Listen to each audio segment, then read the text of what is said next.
कोबीवर कोट्यावधी खर्च करून करसाणेतील शेतकऱ्यांनी फिरवला कोबीवर रोटर।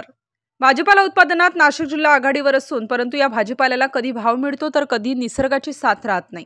निसर्गाची साथ राहते तर भाव मिळत नाही, अशी परिस्थिती शेतकऱ्यांची होते।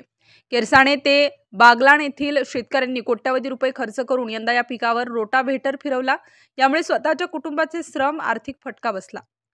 मे महिन्यात अवकाळी पावसाने शेती पिकांचे अतोनात नुकसान केले। जमिनीत प्रचंड प्रमाणात बुरशी असल्यामुळे या पिकाला लागवडीपासूनच रोगाचा सामना करावा लागला। प्रचंड फवारणी करून शेतकऱ्यांनी हे पीक वाचवण्याचा अतोनात प्रयत्न केला, परंतु हे पीक हाती लागले नाही। त्यामुळे आर्थिक चणचणीत असणाऱ्या शेतकऱ्याला पुन्हा आर्थिक फटका बसला। या पिकामुळे शेतकऱ्यांनी मका पिकाला फाटा देत कोबीची लागवड केली, परंतु कोबी पीक गेल्यामुळे तेलही गेले आणि तूपही गेले, अशी अवस्था येथील शेतकऱ्यांची झाली। येथील रवींद्र अहिरे यांनी 3 एकर क्षेत्रात कोबीची लागवड केली। अर्थातच त्यासाठी रोपे, लागवड, खाद्य, खत असं सुरुवातीला हजारो रुपयांचा लागवड खर्च आला। नंतर वेळोवेळी रोगांचा प्रादुर्भाव रोखण्यासाठी महागड्या औषधांची फवारणी केली। असा लाखो रुपयांचा खर्च करून शेवटी कोबीवर रोटाव्हेटर फिरवावा लागला। त्यामुळे उत्पन्न ते नाही, परंतु हातात असणारा पैसाही वाया गेला। केरसाणे गावातील शेतकऱ्यांनी कोबीमुळे कोट्यावधी रुपये त्यांचे वाया गेलेले आहेत। शेती क्षेत्रात अत्यंत श्रम करणारे व उत्पन्न घेणारे बागलाण तालुक्यातील केरसाणे हे गाव यंदा कोबी या पिकामुळे कोट्यावधी रुपयाला बुडाले।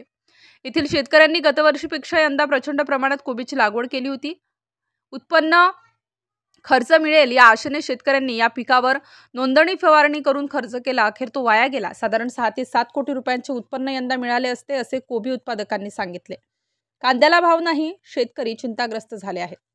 गतवर्षाप्रमाणे यंदाही कांद्याला भाव मिळेल या आशेने कांदा उत्पादकांनी मोठ्या प्रमाणात कांदा लागवड केली। गेल्या वर्षी कांदा रोपाची अवकाळी पावसाने वाट लावली, त्यामुळे पुन्हा प्रयत्नाने बियाणे मिळवून शेतकऱ्यांनी कांदा बियाणे टाकले व लागवड केली। लागवडीनंतर शेतकऱ्यांनी मोठ्या मेहनतीने हे पीक घेतले, परंतु काढणीपासूनच कांद्याला भाव नसल्यामुळे शेतकरी आर्थिक संकटात सापडलाय।